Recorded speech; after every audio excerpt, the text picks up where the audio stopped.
I guess now is the time that I need to start to sing. Okay. Thank you for coming here. My name is Ophir Arkin. I'm the Chief Technology Officer of Insidix. And I'm here to talk about network access control, a topic that I've started to talk about a year ago and still find it very interesting. Just as a curiosity, how many of you have a network access control solution installed? Okay, how many of you are happy about it? Okay, 1%. That's cool. Before I start, I would like to dedicate this talk in the memory of a good friend of mine who was killed this year, actually 2 months ago. So this talk is in his memory. Okay, so what is network access control? And what the things that needs to be part of network access control, and then we'll be talking about how to bypass these. The way that I've outlined this talk is different than the one that I gave last year. First and foremost, there are new things here. I'm going to do this slow. We have all the time in the world. It doesn't mean that we'll end up at 9. I'll basically take another 5 or 10 minutes. Basically, for each kNAC feature, I've outlined the problems, gave some interesting examples, and basically, whenever you would like to stop me for questions, just feel free to raise your hand. Sometimes it's good to be the last talk of the day. So, a bit about myself. As I said, CTO, co-founder of Insidix, founder of the security group, did some computer security research in the past, Xprobe 2, some voice over IP security back in the days, information warfare, network access control, and so forth.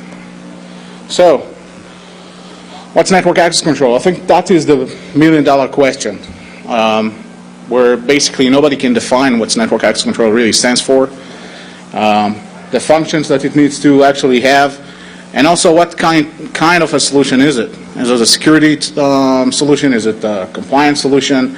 What does it need to do? And so forth. So the problem definition is really easy. That's the one thing that we all know about. We have our enterprise LAN. Everybody wants to access it.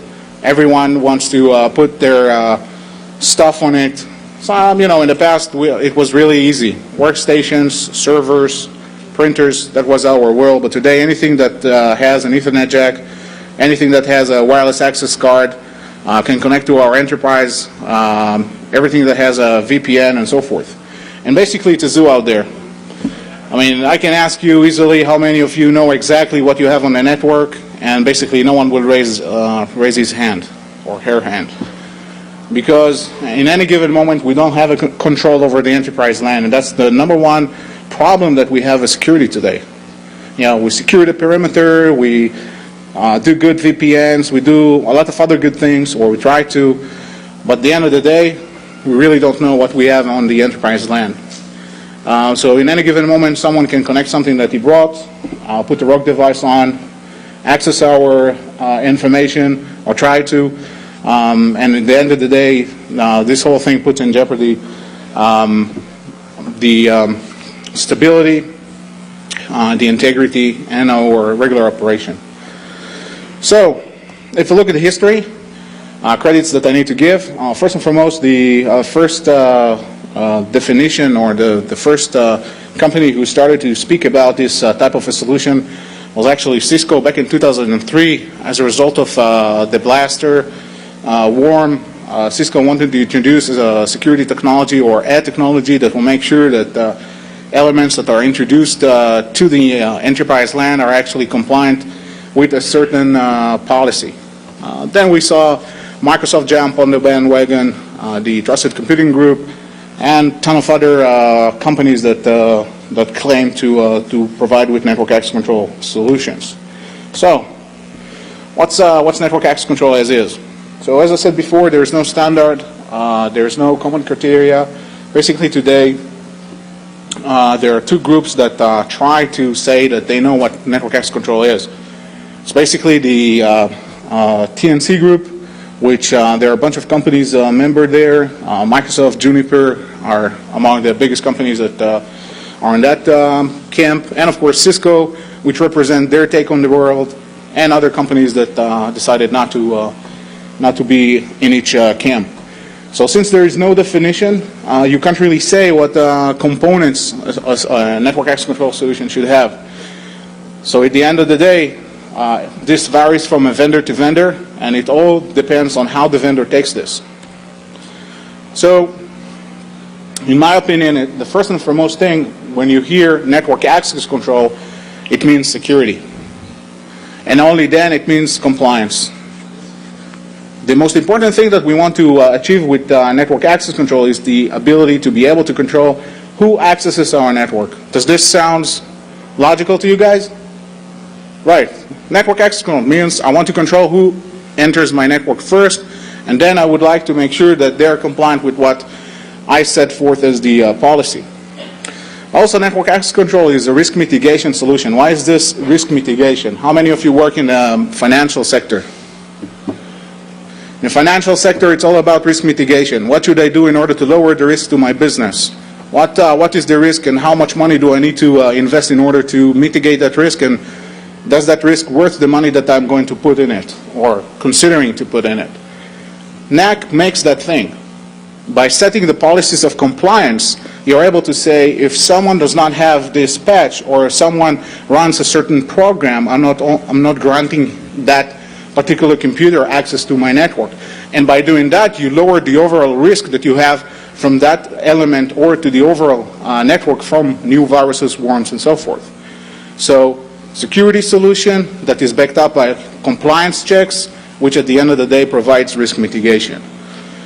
So this leads us to my definition of network access control, which means a set of technologies and defined processes which they're all tasked with controlling access to the enterprise LAN, basically allowing only authorized and compliant elements to be on the network. Okay, I guess no one here would like to say that doesn't sound logic. I mean, question someone?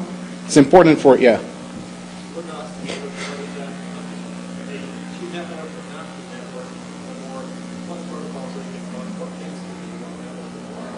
Oh, okay. You actually, the gentleman just touched a very interesting point. The question was, does network access control needs also to control the applications or the protocols that are being used by the element and other things? Well, you know, there are some people who say that network access control should also be about anomaly detection and should also do filtering on the host, like you said, and also should do anti-spam, and also should do antivirus, and also should be, and this is kind of getting to the point where what you want from network access control. Is this an all-in-one solution that needs to solve all of your problems? And at the end of the day, it's not, because then we're talking about a set of technologies and a set of things that we are all doing today in order to control those things at the first place. And you're talking about different systems that are designed to do different things, and you cannot load network access control with everything all together and say, okay, this is the magic solution for everything that we have in security. Yes?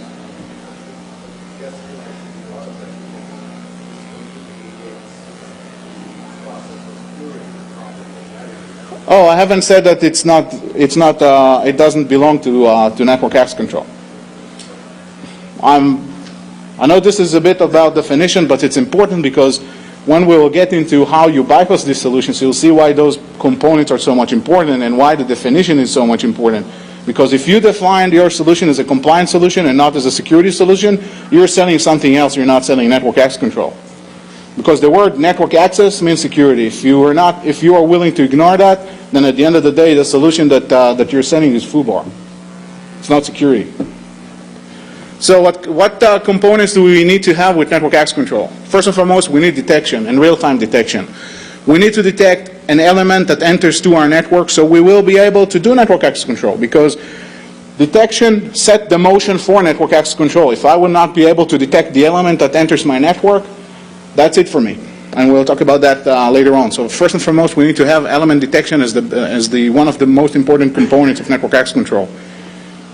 Then we need to have validation. Validation, first, is the device validation.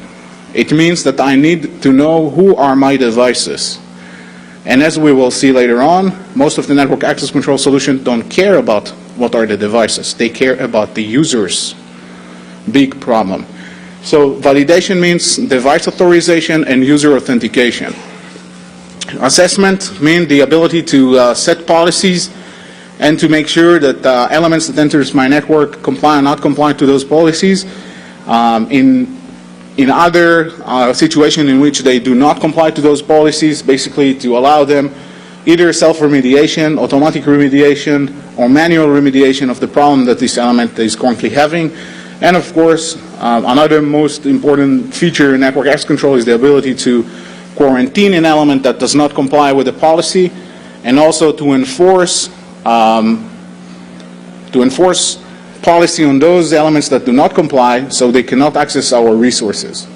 So this is enforcement and quarantine, and provisioning means that we will be able to look at those elements we allowed onto our network, so we will be able to maintain the provisioning on those systems, so we will know that the terms that we set for them to be compliant with are still being maintained when they are on our network, and not just at the admission time or the connectivity time to the network. So basically detection, validation, assessment, remediation, enforcement, quarantine, and provisioning. Different functions, a lot of problems. Questions until this point? Okay. So what are the attack vectors? With any technology, there are multiple attack vectors. First and foremost, the architecture.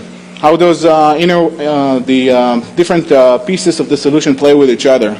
A lot of different problems there, but usually if you would like to look at the solution, you need to understand how the pieces interact with each other, and then usually you will be able to find things. Then you can take the technology and disassemble it to different parts, like the element detection part, like the device authorization and so forth, and try to find problems in that arena. And of course, the components themselves, the clients, the servers, they are also our target. So, this is the interesting part. So what are we going to talk about in regards to bypass? First and foremost, we'll see why definition is so important. We'll see why element detection can be problematic as well. We'll talk about completeness, real time of the detection, detection that is being done at layer 2 versus detection that is being done at layer 3. We'll see issues with device authorization and user authentication. Then we'll talk about one of my most favorite topics about quarantine, shared versus private, layer 2, layer 3, and bypassing it. Then we'll go to enforcement, assessment, and we'll show some examples of a full flow of solution at the end, so it will be interesting for all of us. Okay, so the problem of the definition. Again, what do we want to achieve? Is this security or compliance? If we define that this is compliance, it means that we don't provide with security. Do we provide access control against all of the devices, or do we provide access control against part of the elements that are on our network? That is a major thing, because if you hear a vendor that says, well, I have agents that I installed on Windows-based machines, and this is my world, it means that this is not a good thing.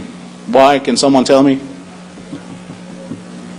Not because we already have Linux and Mac OS X and handhelds and other things, but because usually those solutions will go to the domain controller, will get the list of the systems, but guess what? There are elements on the network, and part of you, I'm sure, do not like the big brother looking at you, so they don't log on to the domain. They put their personal firewalls on, they're unmanaged. So a solution that goes against those systems that automatically log on to the domain is not a good solution, like patch management, like antivirus, like any client-based automatic installation on your domain elements, because you have unmanaged systems that are on your network, that are part of your network, but you don't have a clue that they are there. So this is why. You know, one thing. A good explanation of this you can see with the Trusted Network Connect definition of network access control, and this is interesting. Actually, it reads security requirements for endpoints connecting to the corporate network, collecting endpoint configuration data, policy compliance. So should this mean that they look only on those machines that they can check the policy compliance or not? Still don't have actually an answer for that, but In most cases, what I've seen here is it totally depends. So instead, for this definition to say, we would like to enforce security by making sure that your devices are your devices and making sure they are compliant, this is like a definition like an RFC. You must, you should. And this is why all of what we get is a mixture of solutions. So at the end of the day, what we have is a weird definition or non-definition at all, but the interesting parts comes from the technology itself. As I said before, element detection is the most important piece of any kNAC solution.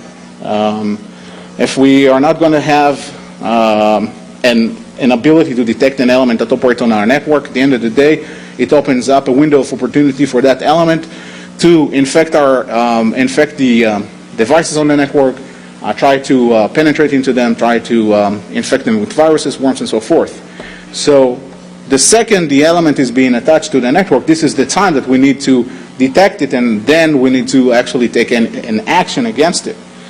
So if there is no ability to provide with complete detection, if the solution is not aware of the contextual data of its own enterprise LAN that it's working against, there is no way whatsoever the solution can actually provide you with security.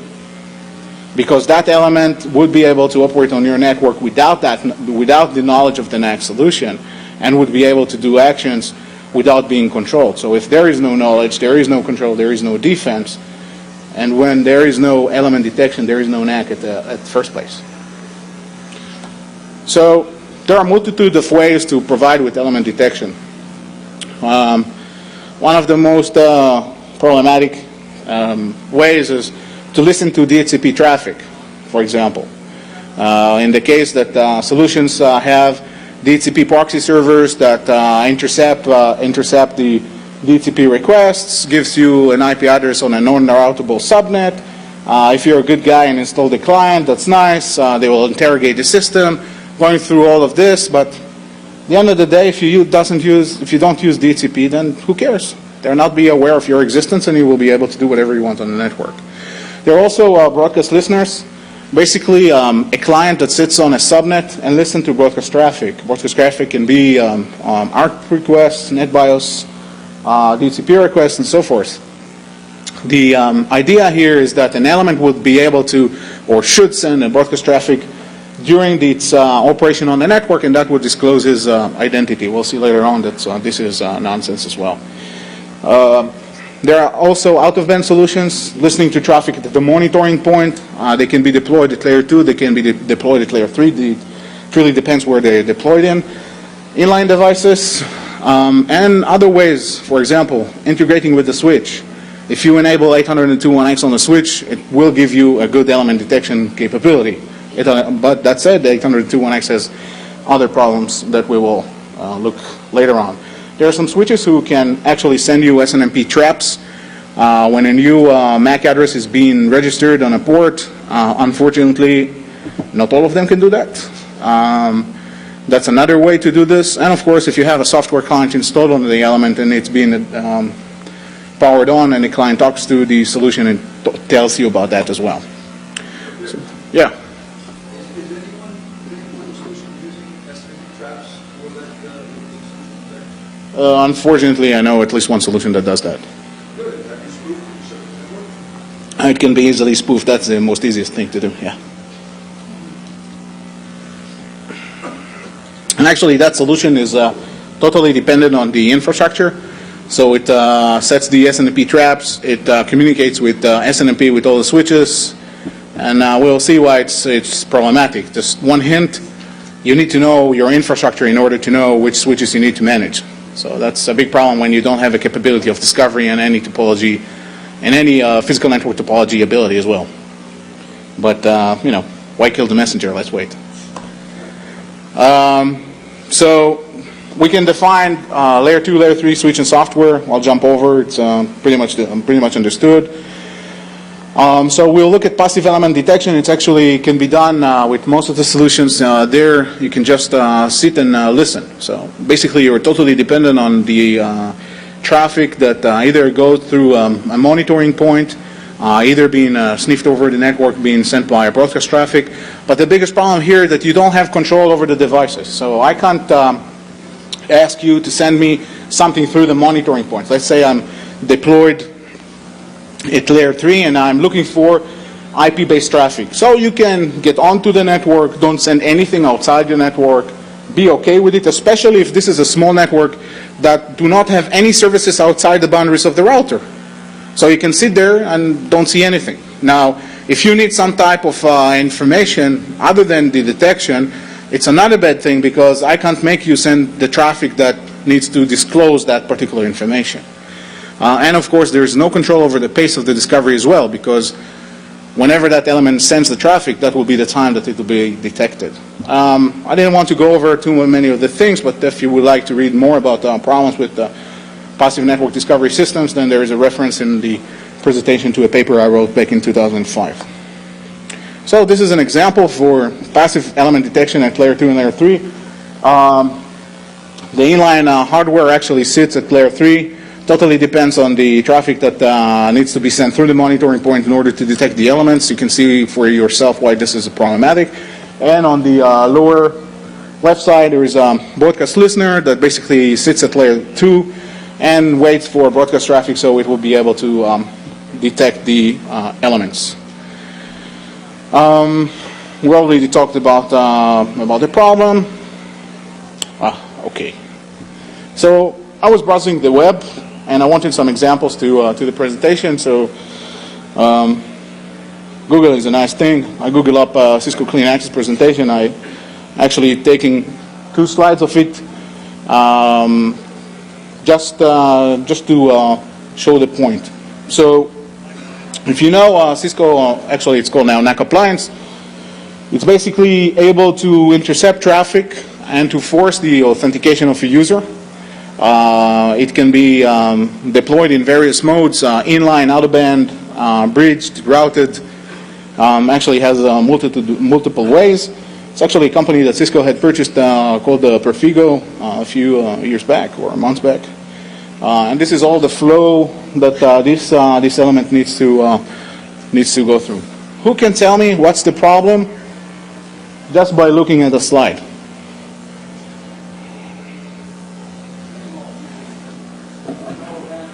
Sorry? The problem is actually if you see the element on the left side, there are multiple switches it needs to pass until it hits the box. It means that technically speaking, if that element would like to interact with anything in between, it will be able to. And it means that if that element would not like to go through the monitoring point, it will still be able to interact with other elements on that wireless access point, connected to that wireless access point, providing that it doesn't cross the boundary, because the box is actually installed after the wireless access point and not before.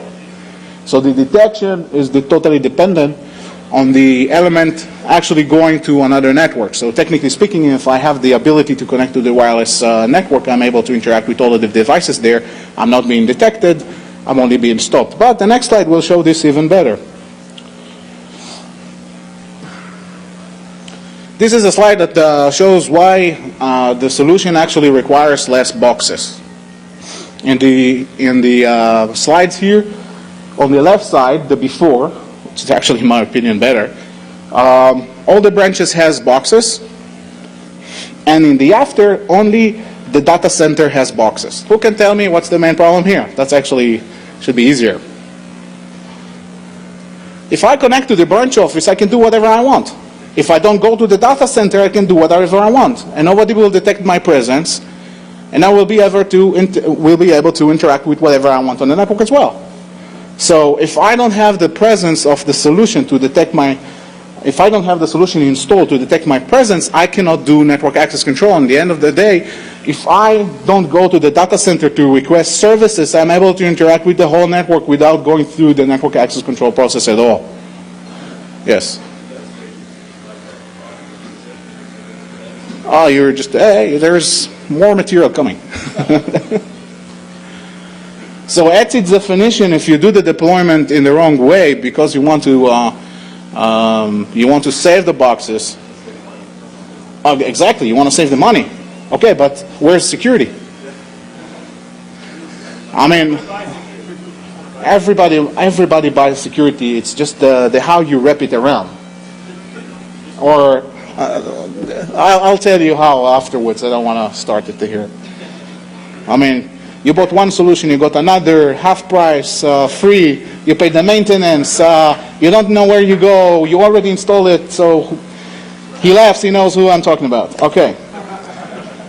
Another example, the broadcast listener. Okay, so the broadcast listener is basically totally dependent on the broadcast traffic that should go through. But guess what happens?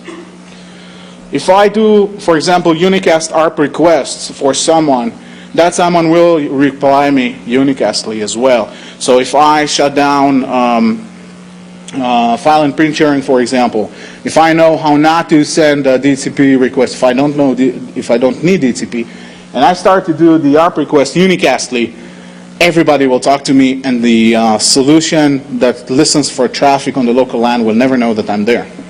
Easy. Try it at home. ARP minus SK, a good tool for falsifying ARP data. You can play with it. You can create a communication with someone. You'll get the responses. Nobody will know that you're actually there on the network.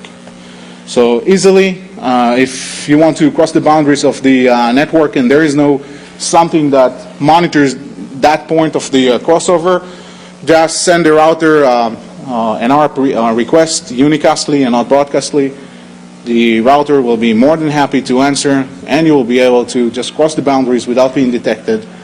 Happy ever after on the network with no element detection whatsoever. No one wants to guess the product. Okay, so I'll just continue. Okay, so you sure you don't want to guess the product? Starts with an M. That's it. Okay, so just to wrap this up, some element detection capabilities still provided with poor discovery. We talked about DHCP for a bit.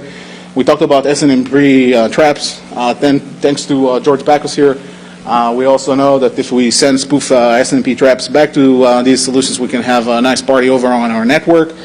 And also, if we install client software, there are elements that we will not be able to install them on, and so forth. So, the conclusion, there are more stuff, more beautiful things. I forgot about all of that. Basically, also network address translation. We all tend to forget that network address translation is not our friend. And in most virtualization solutions like Xen, Parallels, VMware, and so forth, you can just bring up multiple guest machines, do static NAT basically, and just be on the network whatsoever. Most of the solutions will not be able to detect network address translation devices operating on the network. So in that respect, you can fire up other elements on your network. Whoever raised their hand, you can try it at home.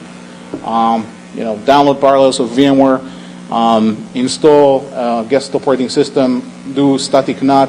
You'll be more than happy to just be on the network. The more, the merry.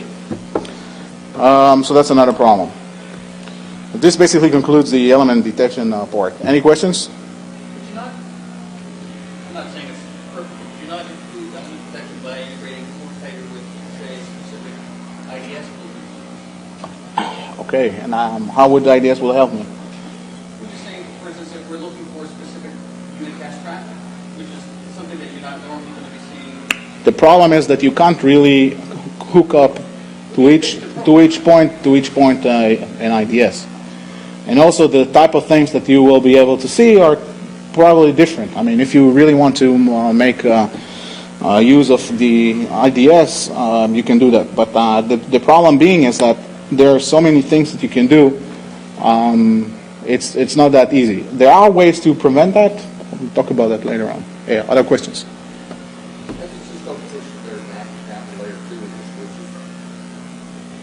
We will see how that works later. You can ask the gentlemen at the fourth row how that works for them. Okay. Validation. Basically, validation. Okay, I'll answer your question so you'll have an. The problem of pushing security into the switch layer means that you now need to go to your boss and tells him, listen, I know that you bought a new infrastructure 2, 3, 4 years ago, but you are now going to dump this, and instead buying model XYZ, you're going to buy model XYZ/1. And that is something that we could update if that company would be able to allow us to, but we need to invest in your switches. And your boss is going to look at you. And there are two chances here. One, he will fire, thank you. And yes, because nobody is, I mean, someone who invested in infrastructure and someone who put a solution doesn't like people coming and telling this sucks. That's the problem with our job is in security. We always come to people who invested in solutions and say you need to throw that out of the window. That's the wrong approach.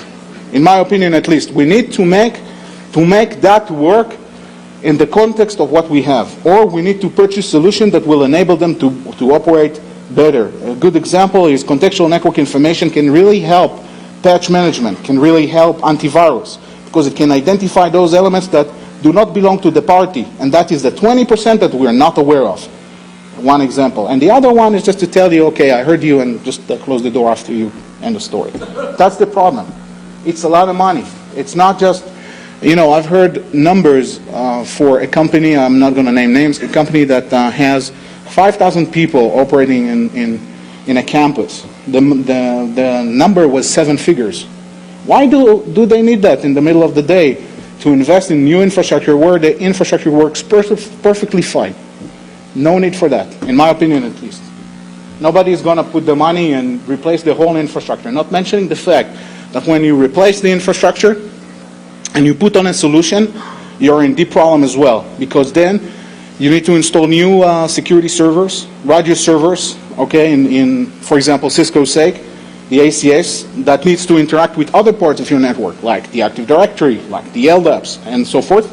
And you need to install other pieces that needs to interact with the whole party. So the moving parts that you have with the solution is not only the infrastructure, it's not only the radio servers, it's not only the other pieces, it's the whole thing altogether that needs to work all the time. So from an infrastructure that works all the time, and worked fine, okay, let's assume that it is working, you are moving to an infrastructure that puts security into it in a way that restricts the user's ability to work on the network, and might also put stability issues to the network itself, because you're putting here new stuff instead of the old stuff, but new stuff that you need to make work again.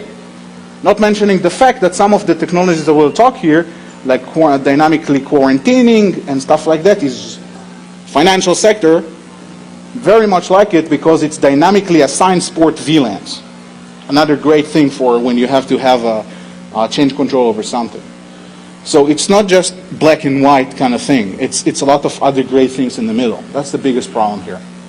But I'm not even half through. So is that okay?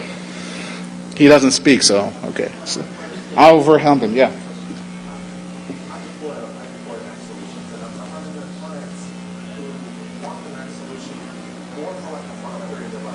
Mm-hmm.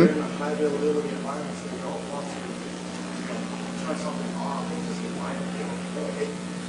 And it almost kind of valuable to know what you're going to buy it and try to sell it. It's seeming like my customers do this. We check out on our quality solution and not take it and action when we've got freaking at the post. Exactly. You were talking about something that I also see a lot.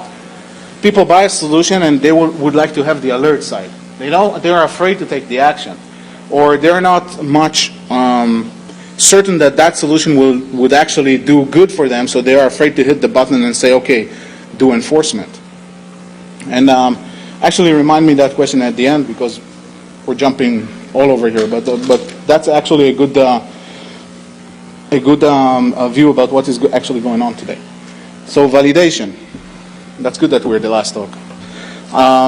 Basically, it's the process of authorizing devices and proving the identity of their users. Again, two things that sounds very easy, but are not there at all.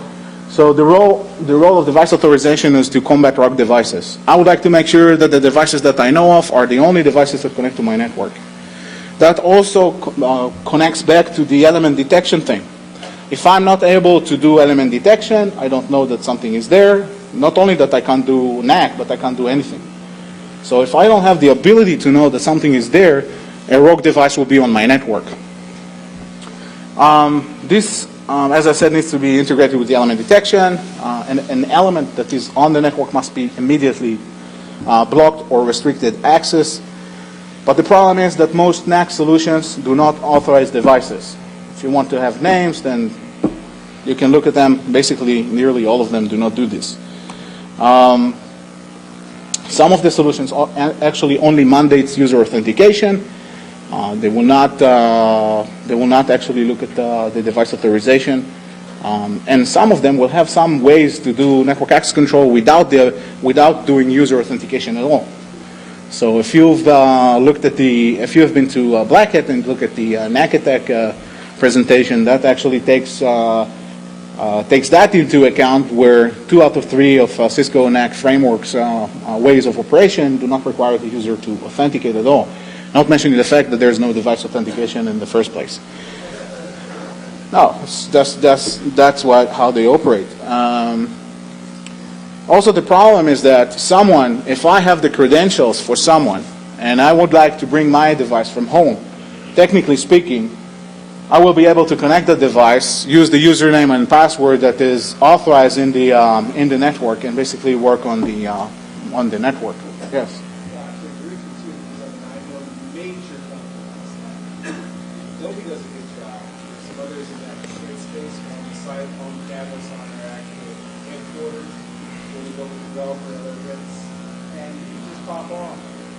They maybe do some modeling in the background, but my devices are shut down. I'm not time. It's a reality. One of them, shall we say, was helped with the problem. So those who figure that out. Okay, I guess we are all about user experience in this session. Okay, so basically, an example again. If you look at the Cisco kNAC appliance slide again, basically there's no way to do authorization for the device. So if you basically replace the device with another device, use the same username and password, we will be able to get on the network. Why is this so important to tie between the device and the user? First and foremost, we don't want the rogue devices, but if we are able to tie between the device and the user that uses it, we'll have a stronger security solution, and again, stronger authentication, authorization, and auditing. Another interesting example, there are solutions who are DHCP in a box. It means that they provide you a DHCP replacement server, redirecting you afterwards to an authentication portal. They do that by hijacking the DHCP requests and basically putting the DNS server IP to the authentication portal, so the authentication portal can basically answer your DNS queries, direct you to the authentication portal, request your authentication, and admit you to the network. This seems really good at first, but what happens when you have a rogue DHCP server? So I basically try to answer those queries faster.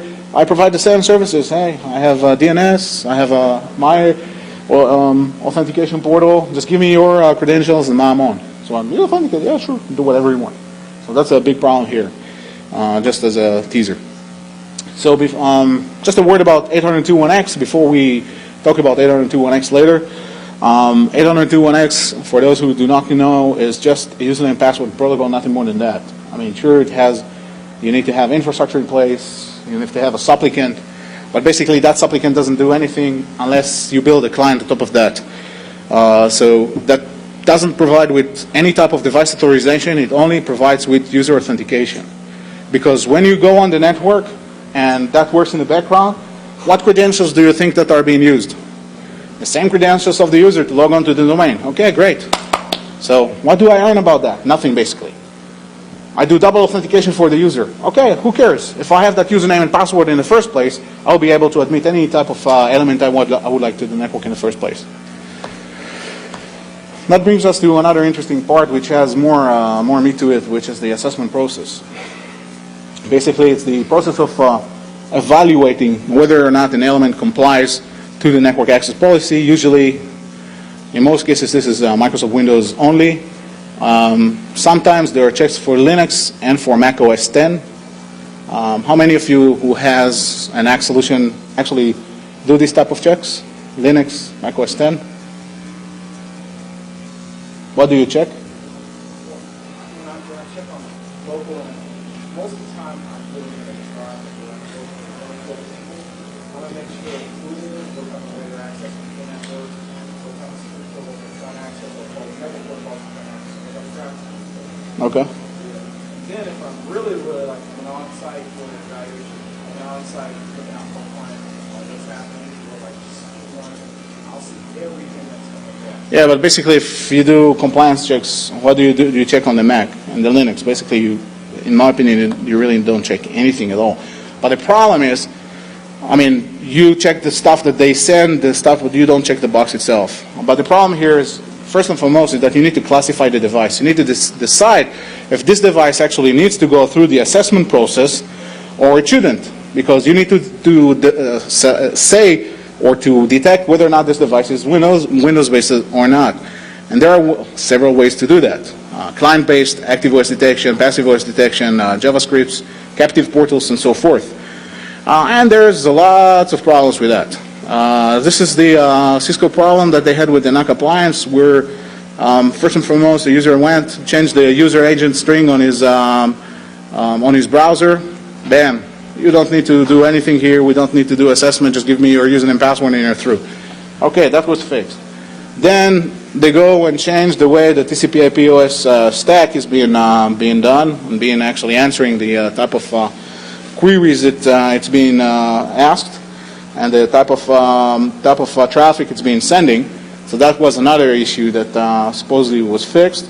And of course, they decided that their element doesn't need to be managed, and that also contributed to the problem because then they should be doing special handling. So all of that was an advisory that was out around a year ago, and there is a nice response by Cisco, where I'll sum the response to you.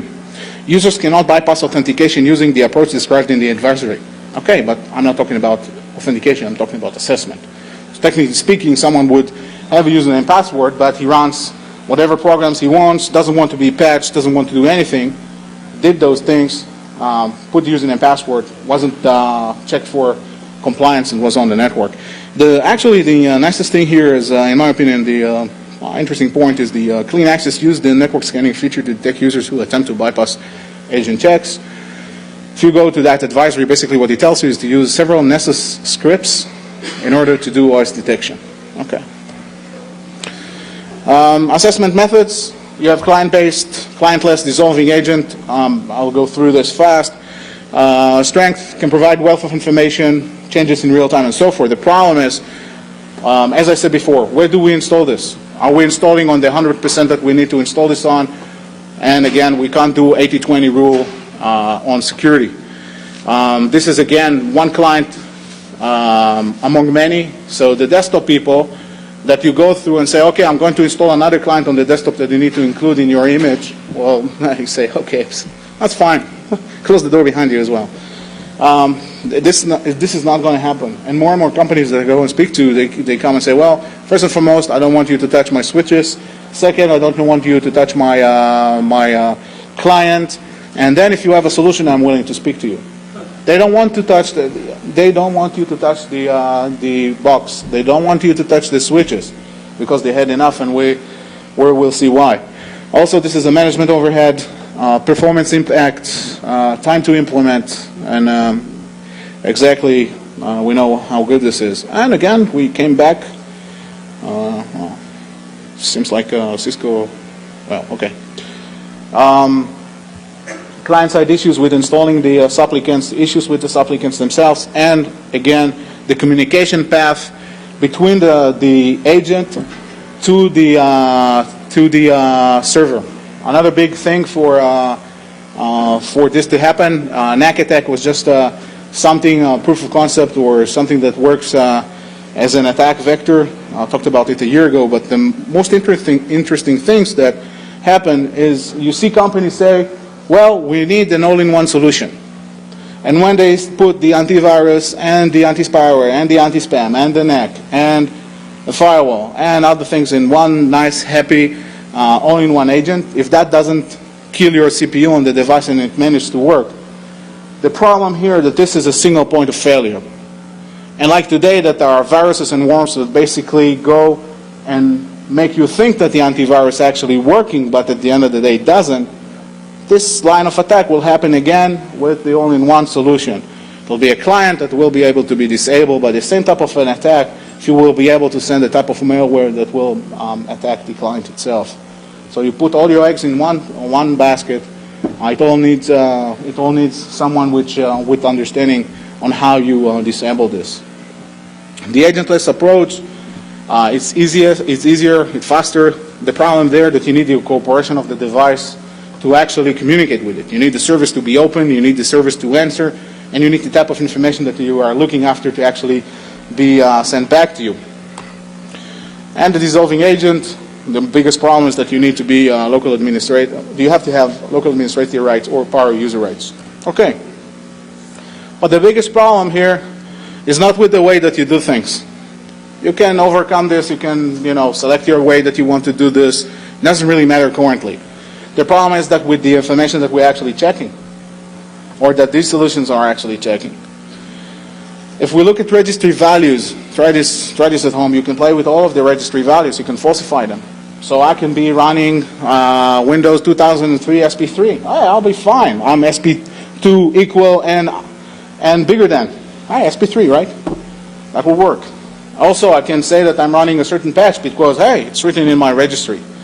The problem here is that Microsoft does not provide us with the means to know what was changed with the DLLs with any patch. So we can't go, or these kNAC solutions can't go and say, okay, this DLL was changed by this and that, have the hash for the DLL and say this is good and this is bad. So all of the information that is being checked in that basically spoofable. And we talked about the remote communications between the client and the server, or a machine and the server. And there are two things I would like to talk about here that I checked and they work marvelously. The first one is replay attacks. For some of these solutions, you can take the information that was checked. You can basically record that, do the differences when you're being asked with the IP address, and basically replay it back, and you'll be fine. Some other solutions don't encrypt the communications between the server to the client. So in that respect, you can see what are the parameters that are being checked. You can fix them on your host as you would like, and you will be admitted to the network as well. I call this SNS. This brings us to another interesting topic, which is exceptions. Basically, if one cannot take take a certain element through the kNAC process or through parts of the kNAC process,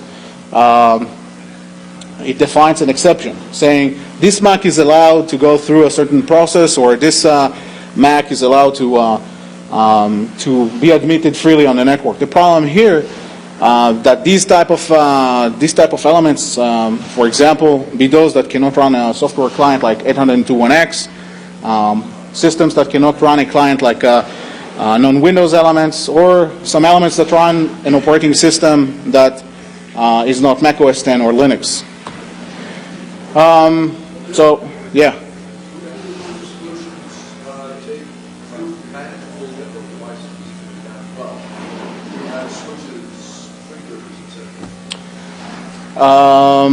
Most of them not.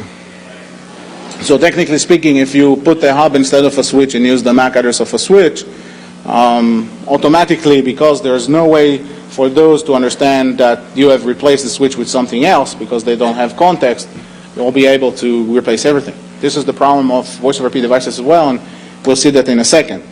So basically the CTA, the way that if you can't really install it on a machine, you can define an exception.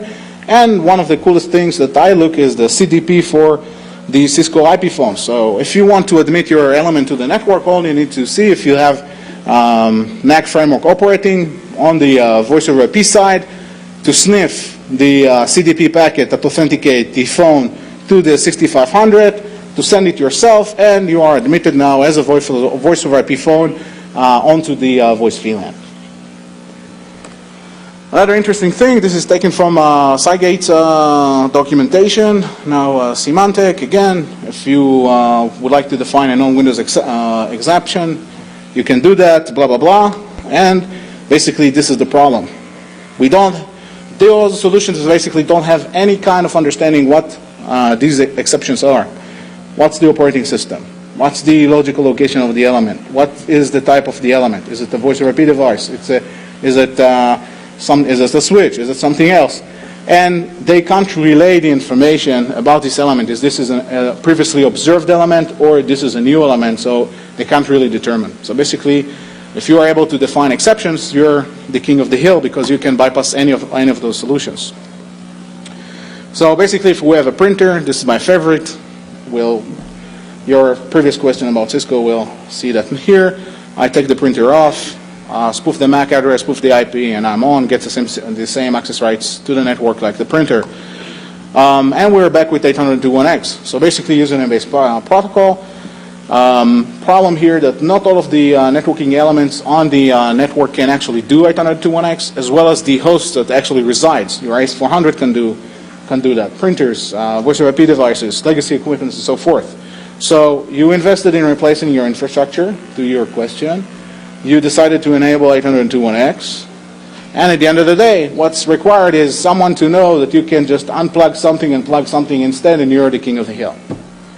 Simple as that. No idea what this element is, no idea what's this element is doing. As long as the MAC address will be the same, you're good to go.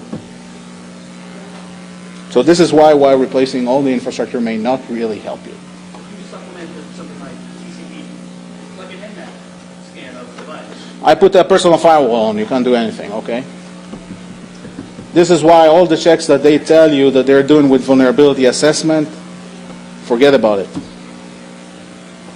What is a vulnerability assessment good against a device which is personally firewalled? Has a personal firewall? Nothing. Okay. Here's the really, really cool subject that I like, which is quarantine. So if your device is non-compliant, it will be put into a holding place called a quarantine. The access that it will be granted will be only to remediation servers, and at the end of the day, what we have is that the quarantine will hold all the soft targets of the enterprise. Those that do not have dispatch, those that certain network service is open, those that forgot to install the service spec, those that we don't know about. Okay. How do we do quarantine? There are multiple ways to do that. ACLs, dedicated subnet, dedicated VLAN, also known as the quarantine VLAN, private VLAN, pair switch port, at layer 2 using ARP cache poisoning, and so forth. There are two types of quarantine, private and shared. Shared is basically a quarantine method that allows the elements inside the quarantine to interact with each other. So, basically, if I would like my biggest and nicest attack vector, I would come with a device. We'll let the kNAC solution put me on the quarantine VLAN and start attack all of the devices, all of the other devices. Because what are all of the other devices that may be targets to me? Those are the quarantine VLAN, right? So I have my own definition of that. I call it the self-infecting VLAN or the self-infecting subnet. I think I'll trademark it.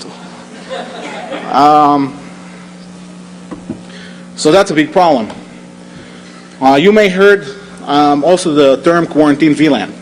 Quarantine VLAN is basically a shared VLAN that associates the device with a dedicated VLAN by dynamically assigning the VLAN ID using the switching infrastructure. So, if I mentioned before, the networking people that likes this, because not that they now know which switch ports represent which VLAN IDs. Now it's like a circus.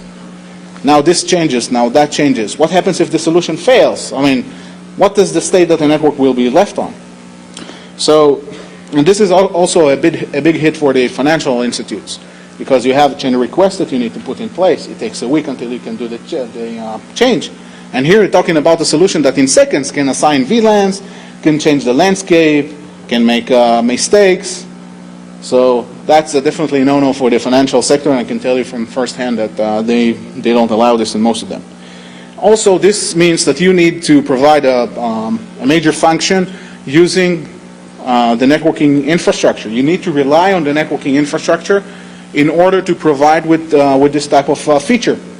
But what if this infrastructure is old? Or what if this infrastructure cannot provide you with this? A lot of organizations, small and medium, take what they had in the core when they replace it and push it to the access. And I do get to see a lot of them use old base switches on the access layer. They don't have the money to invest in switches that do security or do VLANs, and it works. So why replacing that? And that basically also opens up another interesting problem that nobody's like to talk about, which is per port, per device policy. How many of you do not have hubs? Come on. You don't have hubs, it's good for you actually, very good. I'm not joking. That's great. Not at home, right? At work. Okay. That's very good, because most of the organizations will have non-managed switches, aka hubs, on their network. So it means that multiple elements will be connected to the same port. And it means that you can't really put a policy in place if you have multiple elements on the same port, because if you assign that port, I'm not available. If you assign that port, it means that you are going to assign that port for all of the devices and not just for the device you want to put with quarantine. The other problem here, which is much more philosophical, is that you don't know how the infrastructure looks like in the first place, so how do you know which are the switches you need to interact with in the first place? Because usually kNAC solutions will not have any type of network discovery capabilities within, so they will not know the infrastructure in the first place. So someone needs to tell them who are the switches. And guess what? If we're a big infrastructure, if we're a big shop, we don't know. We know the big boys that sit in our server room, but the small stuff, I mean, if you're a 10,000 element shop, I mean, you don't know who are the small switches that you have. It's really a problem. I mean, you don't know who's on your network, so you know your switches, the access switches, never happens. Also, one of the favorite things that the networking people really love is when you go to them and say, well, read-write access to your switches. Yeah, right. That's the biggest joke they can hear. Never they would like to give read-write access to the switches. So that's basically the self-infecting VLAN. When we look at the private quarantine, it means that it doesn't allow the elements to interact with each other. Usually this can be done with a nice feature called private VLAN or with some layer 2 based methods. This is an example of why it is bad to do quarantine at layer 3. The way quarantine is being done here by an inline device is basically that it doesn't allow the device to cross the boundaries or to get to the router. The problem here is that this device is able to interact with the whole local subnet. So in that case, it can just try to penetrate to another host, use it as an access proxy to the rest of the network, and gain access to wherever it wants if it is able to do that. Other interesting questions that not a lot of people ask is when an element should be assessed for compliance. I mean, when the element should be quarantined. When it needs to be assessed for compliance, might be too late because it's already on the network. After the assessment, when it fails, if it already failed, it means that it doesn't comply, so we should have put the quarantine in the first place. So at the end of the day, in my opinion, an element needs to be put into quarantine as soon as it is being attached to the network. Then we need to check the element. Then we need to decide what we need to do with it. That way we'll be blocking any possible interaction with the element to the other elements operating on the network, and we will be able to control the element rather than allowing it access to the network and then doing the quarantine. As I said before, kNAC is risk mitigation, and therefore we need to close the window of opportunity for an element when it is being attached to the network to infect or to harm our network. And if we're not going to quarantine the device as the element is being attached to the network, we haven't been doing anything. So if you don't do real-time element detection, then you can't really do quarantine immediately. Then the window of opportunity for the element or for the attacker is getting bigger and bigger. And basically, again, the problem of not knowing gets back to the problem of kNAC is not working, gets back to the fact of how your piece of the solution actually works. Let's go quick about enforcement.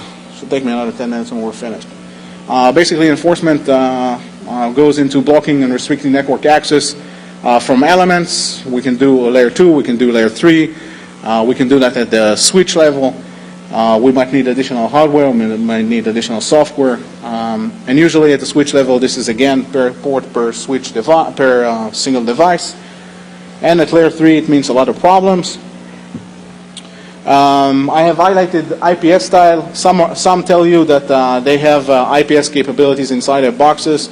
The problem with IPS is that it can remotely block maybe TCP but not other protocols. So in order to do something, the IPS needs to be installed inline rather than out-of-band. Out-of-band IPS doesn't work in any case. I can tunnel whatever protocol I would like through whatever I would like, and the IPS would not be able to tell my stack to stop doing something. Because, for example, in the UDP and ICMP and other protocols, if my application doesn't care about the error messages, so it doesn't care. So the communication is basically still flowing and nothing happens. Last example, and basically I'll take questions and I'll let you go and have some party. Basically, this is another product which is combined out of a broadcast listener and an inline device combo. Basically, the broadcast listener listens on the layer 2 subnet, and the inline device acts like an IPS. The inline device can also be installed closer to the layer 2. The problem here is, and if we look at it at the deployment stage, this requires a complete network re-architecture. In order to be effective, the inline device must be deployed as close as possible to the access layer. And this means also that the inline device is a point of failure. If we want redundancy, this means 2x the number of appliances that we invest. There's a limitation on the bandwidth this inline device can take. If you want more bandwidth, you pay more, and if you need redundancy, it costs you more. So that's a never-ending story. Also, if you want to do inline devices, it means that you have to have prior knowledge regarding your infrastructure. You need to know where the switches are deployed and who they connect to and what are they doing, because you're going to unplug cables. So when you start to unplug cables and you don't know what you do, big problem. So in this particular scenario, there are ways to bypass the layer 2 detection simply by unicastly speaking with the router and bypassing the broadcast listener. And also, if you want to speak or talk to the local elements, you can do that as well. There is no form of device authorization with this solution. Also, there is no form of user authentication. So basically, you are admitted to the network. Oh, you're there. Okay, we'll do the checks. If you're not there, we'll not do the checks. We'll quarantine you using a switch. But if we'll not be able to detect you, then please go through and drive safely through the network. The inline device is being used in IPS, but if we're going to use regular traffic and if we will try to access regular stuff, we all know that the IPS can basically try to defend against multiple things. But if we don't tune the IPS correctly for different things, then it will not be able to actually detect them. Or if we enable everything altogether, it will act like an old i386 server. So in that respect, if we don't know what we're looking for, that IPS is going to be useless as well. So basically, if we go through and not being detected by the layer 2 broadcast listener, we pass through, no device authorization whatsoever, no performance user authentication, and at the end of the day, we basically can look at this solution and bypass any aspect to it just because it doesn't know how to translate the power of IPS and the element detection that it performs on local subnet. Okay, questions? Other questions? What do you recommend to do? Okay. First and foremost, if you ask me, I'll answer. You need to have a solution that first and foremost understands the contextual network information and maintains that in real time. Because without any contextual network information, you're not able to do anything whatsoever.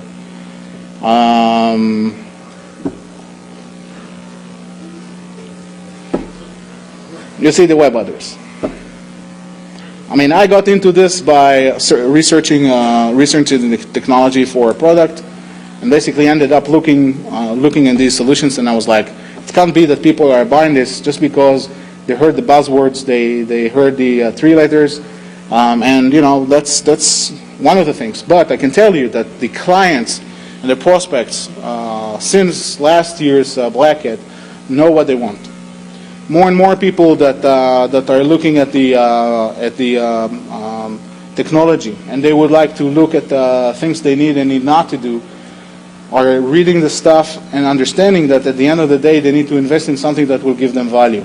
Today, compliance I can achieve with patch management, or with all the other solutions that we all know about, like Marimba, other companies that provide agents, other companies that do automatic patch management, automatic software releasing, and so forth. We don't need network access control to do that. But we need network access control in making sure that the stuff on our network is ours. We need network access control to make sure that we do risk mitigation the right way. And we find the elements that do not belong there. And if we find elements that we do not control, we alert the user, we alert whoever manages that solution, and we let it fix the thing.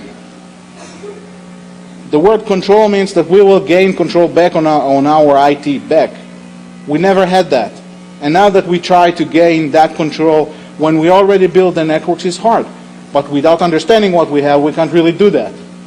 So the first building block in order to do this is to get acquainted with what you have. Identify what you have. Start to know your physical network topology. Your topology is another major thing that you need to be aware of in order to do any type of security and any type of manageability. Identify the hosts that do not do patch management. Identify the hosts that are unmanaged. Identify the things that shouldn't be there in the first place. Then you can start to gain that control that you need. Okay, I'll finish now so they can stop the recording. If you want to ask me any type of questions, please do afterwards. Thank you for having me here. Enjoy your night.